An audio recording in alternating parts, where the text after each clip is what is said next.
Allah, Allah, Allah. اللہ ولی الذین آمنوا. اس لیے قرآن مجید میں ہے کہ جو لوگ جہنم میں جائیں گے ان سے فرشتے پوچھیں گے اور تمہیں جہنم سے بچانے والا کوئی نہیں تھا، تم کیا کرتے تھے جو جہنم میں آ گئے؟ تو وہ کہیں گے لم نکو من المصلین، ہم نمازی نہیں تھے، ہم بے نمازی تھے، اس لیے ہمیں جہنم میں بھیجا گیا۔ تو جہنم میں جانے کی جو بڑی وجہ ہوگی وہ بے نمازی ہونا ہے، اس لیے ہمیں نماز کی پابندی کرنی چاہیے اور نماز کو بہت اہتمام کے ساتھ پڑھنا چاہیے۔ عورتیں نماز میں سستی کرتی ہیں، گھر کے کاموں کی وجہ سے نمازیں قضا کر بیٹھتی ہیں، یہ بہت بڑی کوتاہی ہے، اس سے بچنے کی ضرورت ہے۔ اور ایک نقطہ یاد کر لیجئے کہ اگر نماز پڑھنا اور یا کوئی کام کرنا دو آپشن سامنے آئیں تو ہمیشہ نماز پہلے پڑھیں، کام کو پیچھے چھوڑیں۔ لوگوں کی عادت ہوتی ہے اور جی یہ کام کر لیتے ہیں پھر نماز پڑھ لیں گے، نہ یہ بڑی غلطی ہے۔ پہلے نماز پڑھیں پھر کام کریں۔ عورتیں یہی تو کہتی ہیں میں مہمانوں کو چائے دے دوں پھر نماز پڑھ لیتی ہوں، اور مہمانوں کو چائے دیتے دیتے نماز قضا ہو جاتی ہے۔ میں یہ کام کر لوں پھر نماز پڑھ لوں گی، اور اس کام کے کرتے کرتے نماز قضا ہو جاتی ہے۔ تو عورتیں یہ بات توجہ سے سنیں، جب نماز اور کسی کام کے درمیان چوائس آئے تو کس کو چوز کرنا چاہیے؟ نماز کو چوز کرنا چاہیے، نماز کو مقدم کرنا چاہیے۔ ہم نماز کو چوز کریں گے، اللہ اس کے بدلے دنیا کے کاموں میں ہماری مدد فرما دیں گے۔ ہم ایک مرتبہ پشاور سے واپس اسلام آباد کی طرف آ رہے تھے، راستے میں عصر کا وقت ہو گیا، اول وقت تھا۔ میں نے دوستوں کو کہا کہ بھئی نماز کے لیے روکو، پہلے نماز پڑھیں گے پھر آگے سفر کریں گے۔ مسجد چھوٹی سی تھی، 10-12 بندے نماز پڑھ سکتے تھے، اور 5-7 تو ہم ہی تھے۔ ہم نے نماز پڑھنی شروع کی، اتنے میں ایک اور گاڑی والے آ کے رکے۔ 4-5 بندے تھے، سب داڑھی والے، ایسے لگتا تھا جیسے جماعت میں جانے والے بندے ہوں۔ ان میں سے 2 بندے گاڑی میں سے نیچے اتر آئے کہ نماز پڑھ لیتے ہیں۔ ایک نے کہا یار چھوٹی سی مسجد ہے، تنگی ہوگی، آگے کوئی 50 میل کے فاصلے پہ ایک بڑی مسجد ہے، وہاں جا کے نماز پڑھیں گے۔ تو اس کے کہنے پہ جو مسجد میں آئے تھے وہ بھی واپس چلے گئے اور وہ گاڑی والے چلے گئے۔ ہم نے نماز پڑھی، نماز پڑھ کے ہم اسلام آباد کی طرف روانہ ہوئے۔ ہم 5 کلومیٹر آگے آئے تو ہمیں پتہ چلا کہ وہ جو کار میں چند لوگ بیٹھے ہوئے تھے ان کی گاڑی کا ایکسیڈنٹ ہوا تھا، کار بالکل تباہ ہو گئی تھی، اور کھڑے وہاں لوگوں نے بتایا کہ اس میں سے 2 بندے فوت ہو گئے تھے۔ اب بتائیں کہ ان لوگوں نے وقت کی نماز ادا نہیں کی تھی۔ اگر چھوٹی مسجد میں نماز پڑھ لیتے اور پھر موت آتی تو وقت کی نماز ادا کر کے موت آتی، اب ان کو نماز پڑھے بغیر موت آ گئی۔ اس لیے جب نماز کا وقت آئے پہلے نماز پڑھیں پھر باقی جو بھی کام ہے وہ کریں، اور اگر اس طرح کریں گے تو اللہ مدد کریں گے۔ ایک عرب کا واقعہ سن لیں، میں اپنی بات کو مکمل کرتا ہوں کہ وہ دیہاتی آدمی تھا اور اس کا نہری پانی کا معاملہ تھا اور زمین میں پانی دینے کا مسئلہ تھا۔ تو بیوی نے کہا دیکھیں فصل خشک کھڑی ہے، آپ پہلے پانی دے دیں اور پھر آپ اگر نماز کا وقت بچے تو جائیں، ورنہ اگر جمعہ قضا بھی ہو گیا تو کیا فرق پڑتا ہے؟ اس نے کہا ہرگز نہیں، میں جا کے جمعہ پڑھوں گا اور پھر بعد میں آ کے دیکھوں گا پانی کا وقت بچتا ہے یا نہیں بچتا۔ دونوں وقت ایک جیسے تھے، ادھر جمعے کا وقت تھا، ادھر پانی کا وقت تھا۔ خیر بیوی چپ ہو گئی۔ اب جب وہ جمعے کے لیے نکلنے لگا نا تو پتہ چلا کہ ان کا جو اونٹ تھا وہ کہیں بھاگ گیا تھا۔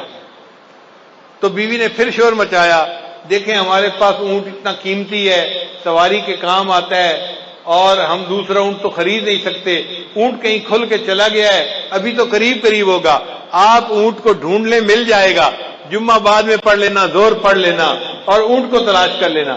اس نے کہا کہ نہیں، میں پہلے جمعہ پڑھوں گا، بعد میں آ کے اونٹ کو تلاش کروں گا۔ وہ بندہ خیر جمعہ پڑھنے چلا گیا۔ اللہ کی شان دیکھیں، جب جمعہ پڑھ کے گھر واپس آیا کیا دیکھتا ہے کہ اونٹ دروازے کے اوپر بندھا ہوا ہے۔ اس نے بیوی سے پوچھا یہ اونٹ کیسے آیا؟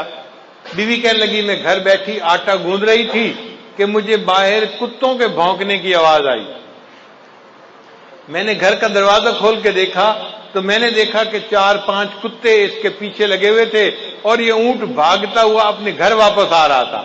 جب یہ دروازے کے قریب پہنچا تو میں نے اس کی مہار پکڑ کے دروازے کے ساتھ باندھ دیا۔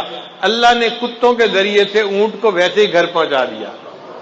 اس نے کہا چلو اللہ نے میرا ایک کام تو کر دیا، اب میں جاتا ہوں اور جا کے زمین کو پانی بھی لگاتا ہوں۔ اللہ کی شان، جب وہ پانی لگانے کے لیے گیا تو کیا دیکھتا ہے، اس کی پوری زمین کو پانی لگا ہوا ہے۔ وہ بڑا حیران کہ یہ پانی کیسے لگ گیا میری زمین کو۔ ابھی وہیں کھڑا تھا کہ اس کا جو ہمسایہ تھا نا دیہاتی، وہ آیا ذمہ دار اور کہنے لگا بھئی مجھے معاف کرنا، میں نے اپنی زمین کو پانی لگانا تھا، میرا نمبر پہلے تھا، آپ کا نمبر بعد میں تھا۔ جب میں نے اپنے زمین کو پانی لگایا تو میرے اور تمہارے زمین کے درمیان جو سوراخ بنا ہوا تھا نا وہ کھلا ہوا تھا، مجھے اس کا پتہ نہیں تھا، میں اپنی زمین کو پانی لگاتا رہا، جب لگا کے دیکھا تو تمہاری زمین کو پورا پانی لگ چکا تھا۔ اللہ نے جمعہ کی نماز پڑھنے کے بدلے اس کی زمین کو پانی بھی لگوا دیا اور اس کے اونٹ کو بھی واپس گھر پہنچا دیا۔ ہم اگر نماز پڑھیں گے اللہ تعالی ہمارے کاموں کو سنواریں گے اور ہماری سرپرستی فرمائیں گے، اس لیے نماز کو اہمیت دینی چاہیے اور ہرگز قضا نہیں کرنی چاہیے۔